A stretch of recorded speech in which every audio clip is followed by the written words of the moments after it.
इस कहानी की शुरुआत में हमें बेकी नाम की लड़की को दिखाया जाता है जो माउंटेन क्लाइंबर है। उसके साथ उसका हस्बैंड डैन भी होता है, ये भी एक माउंटेन क्लाइंबर है। इन दोनों को पहाड़ों पर चढ़ने का बहुत शौक होता है। इस टाइम भी ये पहाड़ों के ऊपर चढ़ रहे होते हैं। बेकी के साथ उसकी दोस्त भी होती है और अब डैन जब ऊपर चढ़ रहा होता है तभी उसे एक घोंसला दिखता है और जब वो उसके अंदर हाथ डालता है तो उसके अंदर का परिंदा उड़ जाता है, जिससे डैन का बैलेंस बिगड़ जाता है और वो ऊपर से नीचे गिर जाता है। लेकिन वो रस्सी से बंधा हुआ होता है इसलिए वो हवा में लटक जाता है। अब ना वो ऊपर जा सकता है और ना ही नीचे। ये दोनों की दोनों डैन को बचाने की कोशिश करती हैं, लेकिन ये दोनों उसकी मदद नहीं कर पाती, जिसके बाद डैन की रस्सी का क्लिप निकल जाता है और नीचे गिरने से उसकी मौत हो जाती है। इस वाकये के 51 हफ्तों के बाद हमें बेकी को दिखाया जाता है जो अब शराब में पूरी तरह से डूब चुकी है, क्योंकि वो अपने हस्बैंड यानी कि डैन से बहुत ज्यादा प्यार करती है। वो उसे अब भी याद करती है। उसने अब तक उसकी निशानियों को अपने पास रखा है। बेकी की जिंदगी में अब उदासी के अलावा कुछ नहीं है। अब बेकी के पास एक बार फिर से उसकी वही दोस्त आती है जो उस वक्त उसके साथ थी जब डैन ऊपर से नीचे गिरा था। उसकी दोस्त का नाम हंटर होता है। हंटर बेकी को देखकर बहुत खुश होती है। जब उसे पता चलता है कि बेकी ने अपनी जान लेने की कोशिश भी की थी तब वो उसे कहती है कि हमें दोबारा से क्लाइंबिंग करनी चाहिए। और उसके बाद वो अपने मोबाइल में उसे एक टावर दिखाती है जो कि एक टीवी टावर होता है। ये टावर एक ऐसी एरिया में होता है जहाँ पर इंसान बहुत कम जाते हैं और उस टावर की ऊंचाई होती है 2000 फीट। हालांकि बेकी इस जगह नहीं जाना चाहती,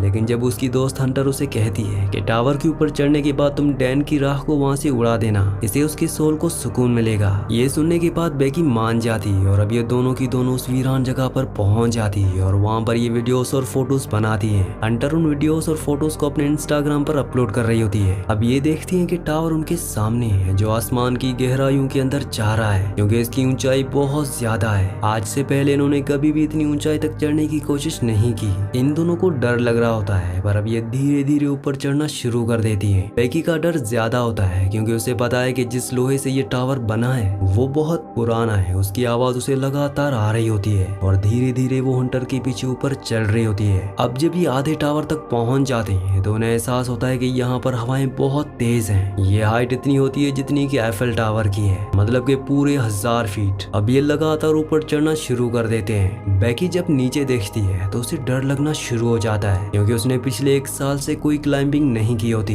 लगातार ऊपर चढ़ते हुए अब ये टॉप तक पहुंचने वाले होते हैं। तभी बेकी स्टेयर्स पर पैर रखती है और वहां से एक स्क्रू निकल जाता है जिसके बारे में इन्हें पता नहीं चलता। अब ये दोनों के दोनों 2000 फीट मतलब कि ये टावर के टॉप तक पहुंच चुके हैं, जहां से इन्हें दुनिया बहुत अलग दिख रही होती है। इतनी हाइट पर चढ़ने और टारगेट को अचीव करने के बाद अब बेकी को अच्छा लग रहा होता है। ये दोनों की दोनों यहाँ पर एंजॉय करती है, बहुत सारी फोटोज क्लिक करती है और साथ ही हंटर जो ड्रोन कैमरा अपने साथ यहाँ पर लाई होती है उसे वो अपनी वीडियोस भी बनाती है ताकि वो इंस्टाग्राम पर अपलोड कर सके। ये दोनों की दोनों बहुत खुश हैं। हंटर इतनी एक्साइटेड होती है कि वो टावर से लटक जाती है और वो बेकी को उसकी फोटो क्लिक करने को कहती है। इसके बाद वो बेकी को भी ऐसा करने का बोलती है। बेकी भी उसके कहने पर ऐसा करती है और अब ये दोनों की दोनों बहुत खुश हैं। जिसके बाद बेकी डैन की राख हवा में उड़ा देती है जिससे उसे तसल्ली मिलती है। ये दोनों की दोनों बहुत इमोशनल हो जाती है, लेकिन बेकी फाइनली डैन को अलविदा कह चुकी है, मतलब कि अब उसकी जिंदगी की एक बार फिर से शुरुआत हो गई है। अब ये दोनों की दोनों अपना सामान पैक करके नीचे जाने की तैयारी करती हैं। सबसे पहले बेकी नीचे उतरती है और तभी वो स्क्रू जो निकल गया था उसकी वजह से वो लाडर निकल जाता है। बेकी हवा में लटक जाती है पर रस्सी की वजह से वो जमीन पर नहीं गिरती,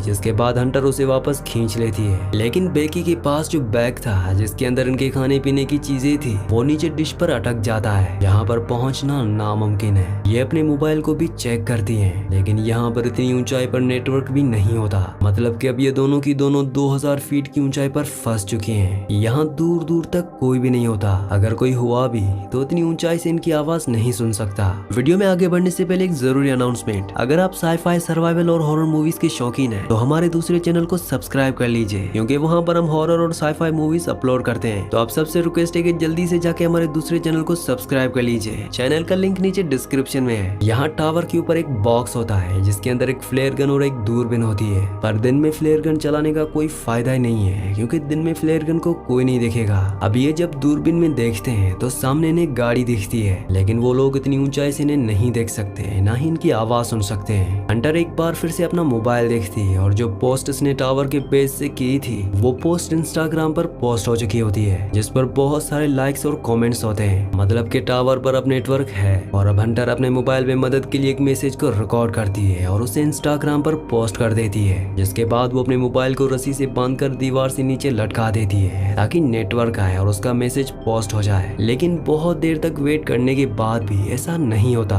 और अब हंटर अपने मोबाइल को अपने सॉक्स के अंदर रखती है। उसके बाद वो उसे शूज के अंदर रखती है और ऊपर से नीचे फेंक देती है ताकि नीचे गिरने के बाद उसका मैसेज चला जाए और उनकी मदद के लिए कोई आए। फोन शूज और सॉक्स के अंदर रखने की वजह से नहीं टूटा होता और कुछ ही देर बाद वो ऊपर दूरबीन से देखते हैं जहाँ इन्हें एक आदमी नजर आता है जो फोन पर बात कर रहा होता है। उसके साथ उसका डॉग भी होता है और वो उन्हें इतनी ऊपर नहीं देख सकता और न ही इतनी ऊपर से इनकी आवाज को सुन सकता है। यहाँ पर वो अपने फोन में बहुत ज्यादा मगन होता है। ये उसे अपनी प्रेजेंट का एहसास दिलाने के लिए ऊपर से एक और शूज को फेंकती है। हालांकि वो शू को देख लेता है लेकिन उसे ऐसा लगता है कि ये यहाँ पर पहले से ही था और वो अपने डॉग के साथ वहाँ से जाने लगता है। हालांकि बेकी यहाँ पर फ्लेयर गन चलाने की कोशिश भी करती है लेकिन हंटर उसे रोक लेती है और कहती है कि रात होने का हमें इंतजार करना होगा, रात को वो हमारी फ्लेयर गन को देख लेंगे। और अब यहाँ पर अंधेरा हो जाता है जिसके बाद ये फ्लेयर गन चलाती हैं और साथ ही अपने मोबाइल की टॉर्च ऑन करके अपने हाथ से हिलाना शुरू कर देती हैं। इनके सामने जो गाड़ी मतलब आरवी होती है जिसमें लोग कैंपिंग कर रहे होते हैं वो इन्हें देख लेते हैं लेकिन वो उनकी मदद करने के लिए नहीं आते बल्कि इनकी गाड़ी को चुरा कर यहाँ से निकल जाते हैं। जिसे देखकर ये दोनों की दोनों हैरान हो जाती हैं। अब जैसे जैसे रात होती है इन्हें नींद आना शुरू हो जाती है। ये वहाँ ऊपर सो जाती हैं लेकिन जगह बहुत कम है। हंटर ऊपर से गिरने वाली होती है तब बेकी उसे पकड़ लेती है लेकिन तभी वो देखती है कि उसके पैर पर एक टैटू बना है जिस पर लिखा होता है 143। ये देखकर बेकी हैरान हो जाती है क्योंकि उसका हस्बैंड डैन उसे हमेशा कोड वर्ड में आई लव यू कहता था। मतलब कि 143 वो समझ जाती है कि डैन के बीच में और हंटर के बीच में कुछ ना कुछ था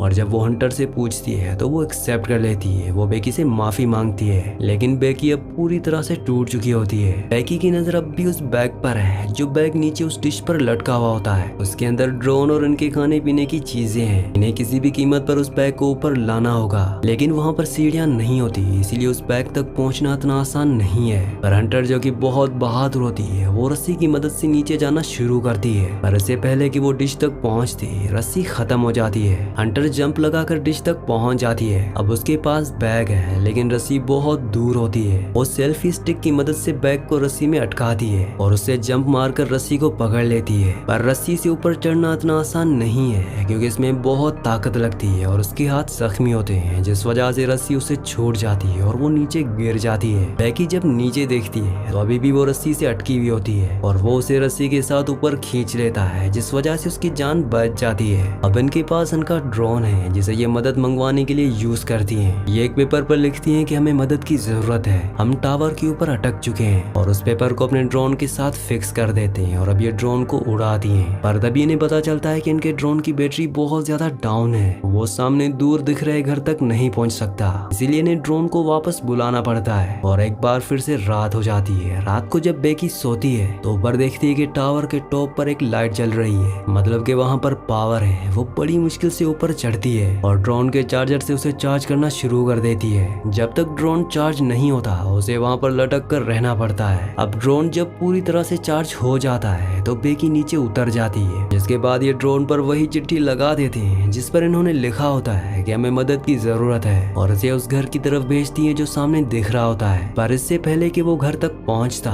वो गाड़ी से टकरा जाता है जिससे इनकी आखिरी उम्मीद भी टूट जाती है और अब इन्हें कोई उम्मीद नहीं है कि कोई इनकी मदद के लिए यहाँ पर आएगा। बेकी की हालत बहुत ज्यादा खराब हो चुकी है। वो हंटर से कहती है कि तुम मुझे अपने शू दो, मैं एक बार फिर से मोबाइल पर मैसेज करके अपने डैड को सेंड करती हूँ। अगर हम उसे नीचे फेंकेंगे तो हो सकता है कि नेटवर्क आ जाए और मेरे डैड को हमारा मैसेज मिल जाए, वो हमारी मदद के लिए यहाँ पर आ सकते हैं। लेकिन हंटर उसे मना कर देती है और तभी उसे एहसास होता है कि हंटर उसके साथ है ही नहीं, वो अकेली है। दरअसल जब हंटर नीचे बैग लेने के लिए गई थी तो सच में उसे ऊपर आते हुए वो रस्सी छूट गई थी जिससे उसकी मौत हो गई थी और अब भी उसकी बॉडी उस डिश के ऊपर होती है। दरअसल बेकी सिर्फ यहाँ पर हेलुसिनेट कर रही होती है पर अब उसे सच्चाई का पता चल चुका है कि वो उस टावर के ऊपर अकेली है और उसके जीने की उम्मीदें पूरी तरह से खत्म हो चुकी हैं। वो मरने से पहले अपने डैड के लिए आखिरी मैसेज रिकॉर्ड करती है लेकिन वो यहाँ से डिलीवर नहीं हो सकता क्योंकि यहाँ पर नेटवर्क नेटवर्क नहीं है। वो वहीं पर ही सो जाती है और सुबह जब उसकी नींद खुलती है तो वो देखती है कि वहाँ पर एक बड़ा सा पंछी है जो उसके जख्म को खा रहा होता है। वो उसे पकड़कर मार देती है। इसका मतलब ये है कि अब उसके पास खाने के लिए खाना भी है। इसे खाने के बाद उसके अंदर ताकत आती है और अब वो डिसाइड करती है कि वो नीचे डिश तक रस्सी के सहारे जाएगी। यहाँ पर उसकी दोस्त हंटर की बॉडी भी है। बड़ी मुश्किल से वो रस्सी से नीचे उतरती है और वो हंटर की बॉडी तक मतलब उस डिश तक पहुंच जाती है। जिसके बाद वो हंटर के शू के अंदर अपने मोबाइल को रखती है और उसे हंटर की बॉडी के साथ फिक्स कर देती है और उसे सॉरी कहती है। और उसके बाद वो हंटर की बॉडी को शू के साथ नीचे फेंक देती है ताकि सेल फोन डिस्ट्रॉय ना हो। दरअसल पिछली बार जब इन्होंने शू के साथ सेल फोन को नीचे फेंका था तो वो डिस्ट्रॉय हो गया था, जिस वजह से इनका मैसेज कभी डिलीवर हुआ ही नहीं। और अब जबकि उसने बॉडी के साथ शू के अंदर मोबाइल को डालकर नीचे फेंक दिया है तो वो पूरी तरह से सेफ रहेगा।